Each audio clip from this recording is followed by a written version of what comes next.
Friends, welcome back to another video. आज की video के अंदर बहुत ही इम्पोर्टेंट टॉपिक आज हम डिस्कस करने वाले हैं।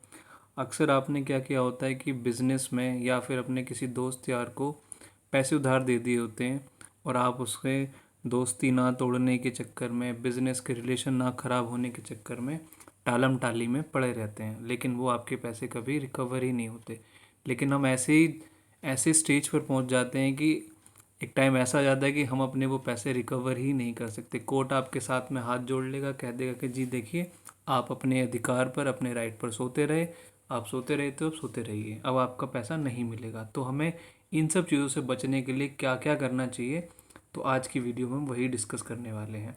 ठीक है, ये जो है एक आम समस्या है सबके लिए। हमने दोस्तों को, रिश्तेदारों को अपने व्यापार में पैसा उधार दे रखा होता है, लेकिन जब समय पर हम पैसा वापस मांगते हैं तो कभी कोई बहाना, कभी कुछ नई नई कोई ना कोई कहानी हमें हमेशा सुनने को मिलती है। ठीक है, ये तो हर घर घर की कहानी है। ठीक है, तो कुछ मैं एग्जांपल्स बताऊंगा और ये एग्जांपल्स ऐसे हैं कि आपने रियल लाइफ में अपने देखे ही होंगे। ये मैंने खुद से एग्जांपल्स लिखे हैं। जैसे कि आपने देखा होगा कि दोस्त को उधार दे दिया। मैं एग्जांपल एक पढ़ लेता हूँ। रोहन ने अपने दोस्त अमित को 50,000 रुपये 6 महीने के लिए उधार दिए। 1 साल बाद भी अमित पैसे नहीं लौटा रहा। आपने देखा कि जी 2 दिन के लिए, 1 हफ्ते के लिए और 1 साल के लिए, लेकिन देखते हैं कि उसके बाद तो उसकी इंटेंशन, उसकी मर्जी और उसकी जो जो बेईमानी का जो उसका मन है वो तो जाग जाग चुका है। ठीक है, वो टालम टाली करे जा रहा है। और कभी कभी क्या होता है कि हम बिजनेस के अंदर हम एडवांस दे देते हैं। जैसे कि इसके अंदर एग्जांपल है, एक सप्लायर को माल के लिए 1 लाख रुपए का एडवांस दिया। अब ना माल आया और ना ही पैसे वापस मिले। ठीक है, ये भी आपने अपने बिजनेस के अंदर सुनी होंगी चीज़ें। और दूसरी चीज़, प्रॉमिसरी नोट। अब क्या होता है कि जी जितने पैसे लिए वो प्रॉमिसरी नोट पे लिख के दे दिए और उसमें तारीख भी लिख दी कि कब वो वापस मिलेंगे। ठीक है, कि एक लिखित प्रॉमिसरी नोट के आधार पर 2 लाख रुपए दे दिए गए। तय तारीख निकल जाने के बाद भी भुगतान नहीं हुआ। ठीक है, टाइम निकल गया लेकिन वो कोई पैसे नहीं मिले। अब फैमिली मैटर्स में, पारिवारिक मामले में भी ऐसा होता है कि एक रिश्तेदार ने मेडिकल इमरजेंसी के नाम पर कह दिया कि जी मेरी माँ बीमार है, मेरे फादर को ये हो गया है, ये हार्ट अटैक। तब जब आपसे वो पैसे मांगते हैं तो आपको ऐसा लगता है कि वो आपके पैर पकड़ते हैं, लेकिन जब आपकी बारी आती है पैसे मांगने की तो फिर आपको उनके पैर पकड़ने पड़ते हैं। ये हमेशा आपने सुना होगा। एक और एग्जांपल है, आपने हमेशा देखा होगा कि किसी ने आपको पेमेंट करने के लिए चेक दे दिया होता है। जब आप बैंक में जाके उस चेक को जमा कराते हैं तब पता चलता है कि जी उसके खाते में तो कोई पैसे नहीं थे। आपको मैसेज आता है कि जी वो तो इनसफिशिएंट फंड था। तो अब ऐसे केसेस में क्या करना चाहिए? देखिए, एक तो एक क्रिमिनल केस है कि प्रॉपर चीटिंग है आपके साथ, तो इसके अंदर तो आप चेक बाउंस का केस कर सकते हैं। ठीक है, वो हम कभी फिर से डिस्कस करेंगे। ठीक है, सबसे महत्वपूर्ण जो चीज़ है इसके अंदर, जिसके लिए मैंने वीडियो बनाई है, मैंने कहा कि आपका पैसा शून्य हो सकता है अगर आपने उस पैसे को, जिस दिन से आपने उधार दिया है, उस दिन से लेके 3 साल के अंदर अंदर अगर आपने कोर्ट का दरवाज़ा नहीं खटखटाया तो कोर्ट आपसे कह देगा कि जी हाँ, आपने पैसे दिए थे लेकिन अब वो पैसे आपको वापस नहीं मिलेंगे, क्योंकि जो आपका राइट है टू रिकवर योर मनी, आप उस पर सोते रहे। ठीक है, 3 साल के बाद अदालत कभी भी पैसे आपको नहीं लौटा पाती हैं, चाहे वो 1 दिन हो और 1 मिनट हो और 1 सेकंड हो। ध्यान रखना, 1 सेकंड भी इसके अंदर लेट ही माना जाता है, तब भी आपको कुछ नहीं मिलेगा। ठीक है, मैं ऐसे कुछ जो जो घटनाएं घटी हैं, ऐसे केसेस हुए हैं कोर्ट्स के अंदर, मैं उन केसेस का थोड़ा सा जिक्र करता हूँ। ठीक है, पहला केस है, थोड़ा इसके देखो फैक्ट्स क्या हैं, घटना मतलब तथ्य क्या हैं उसके। रमेश ने अपने दोस्त सुरेश को 3 लाख रुपए नकद दिए। इन लेन देन के लिए कोई प्रॉमिसरी नोट नहीं था, बैंक ट्रांसफ़र या लिखित चैट रिकॉर्ड कुछ भी नहीं था। बेसिकली इसके पास, इसने पैसे तो दिए हैं लेकिन इसके पास कोई सबूत ही नहीं है।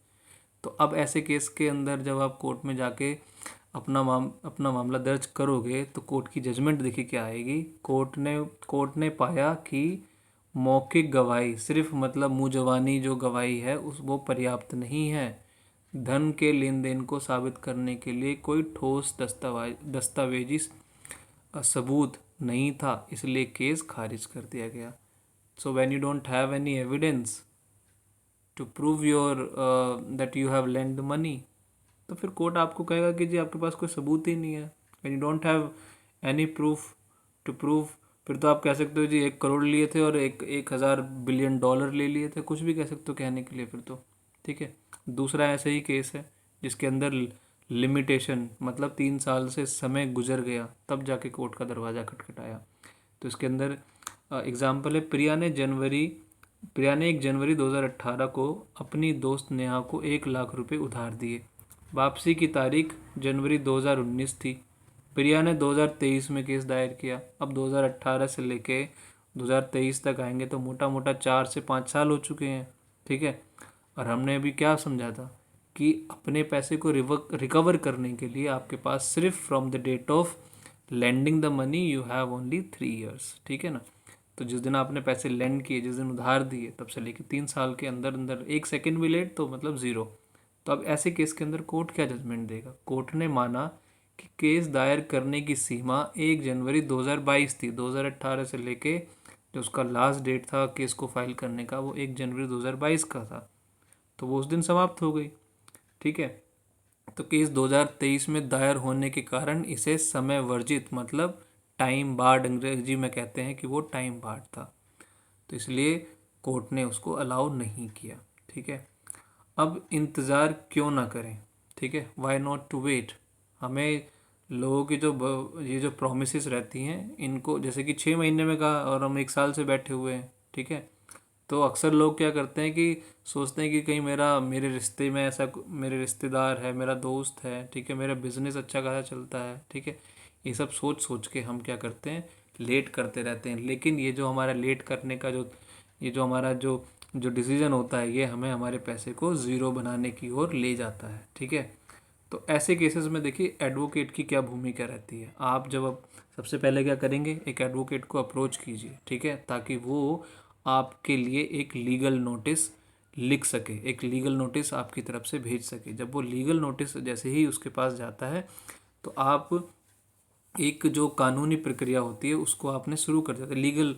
उसमें उसके ऊपर क्या होता है कि जैसे ही उसको दिखेगा कि मेरे पास तो इसने लीगल नोटिस भेज दिया, तो वहीं काफ़ी मतलब 80 to 90% केसेस ऐसे होते हैं कि वो इस तरह के लीगल नोटिस को ही देख के डर जाता है और वो फटाफट से पैसे लौटा देता है। क्योंकि ऐसा अक्सर क्या होता है, आपने वकील करके अपना खर्चा तो उठा लिया, लेकिन अब अगले आदमी को जब आप कोर्ट में उसको घसीटोगे तो उसको भी वकील करना पड़ेगा। ठीक है। और पैसे तो आपको लुटाने हैं ही उसको, तब उसको आपको पैसे देने ही हैं। तो उसको वकीलों का खर्चा, डेट पे डेट का खर्चा, ठीक है, और पता नहीं कैसी कैसी चीज़ें रहती हैं जिसकी वजह से उसको खर्चे देने पड़ेंगे।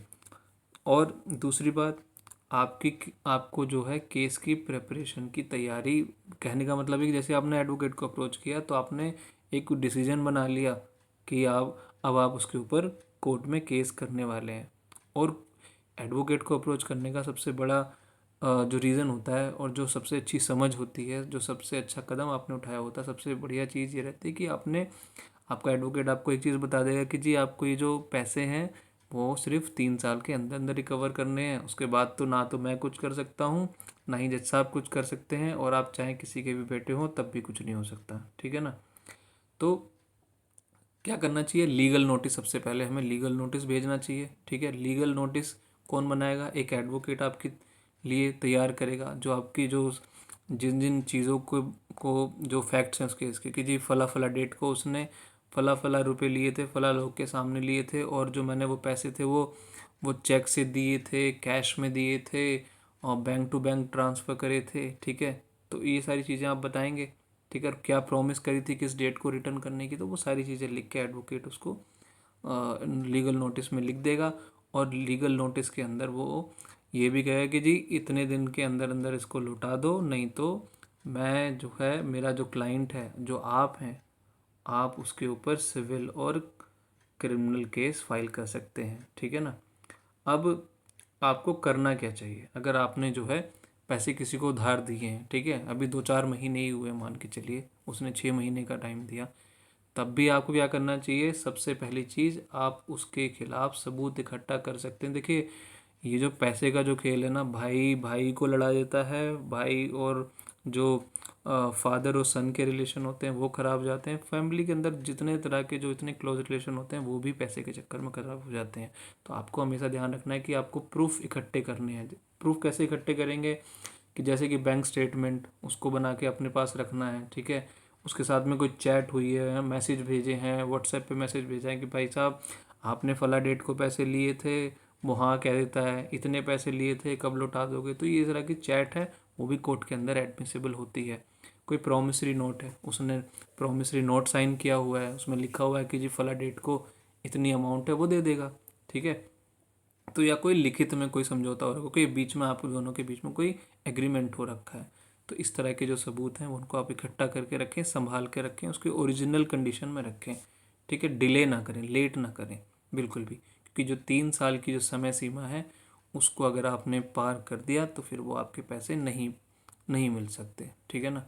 और ऐसे केस में क्या करना चाहिए, तुरंत जैसे उसने कहा, आपके दोस्त ने कहा या व्यापार में कहा कि जी 6 महीने तक का टाइम है, 2 महीने के अंदर अंदर मैं कर दूंगा, लेकिन आप देख रहे हैं कि 6 महीने की जगह 8 महीने हो गए, ठीक है। 1 महीने की जगह 3 महीने हो गए, तभी आपको एक एडवोकेट से मिल लेना चाहिए, ठीक है, ताकि वो जो एडवोकेट है आपको सही सलाह दे सके, जिससे कि आप अपने केस को और अपने पैसे को सुरक्षित कर सकें। तो ऐसे ही देखिए, और लीगल कंटेंट के लिए और इम्पोर्टेंट इन्फॉर्मेशन के लिए आप मेरे चैनल को सब्सक्राइब कर सकते हैं, लाइक कर सकते हैं, कमेंट कर सकते हैं, और इस तरह के जो आपके परिवार में दोस्त यार हैं उनके साथ में शेयर कर सकते हैं। मेरा मकसद है कि मैं आप सबके लिए फ्री ऑफ कॉस्ट, जो as a citizen of this country और एक ज़िम्मेदार नागरिक होने के नाते नाते, समाज का मेंबर होने के नाते नाते, मैं ये इस तरह की वीडियो बनाना चाहता हूँ। मैं आप सबको जागरूक करना चाहता हूँ। मेरा सिर्फ मकसद ये है कि लीगल एजुकेशन सबके लिए फ्री होनी चाहिए। तो please, thank you so much for listening to me. Have a great day.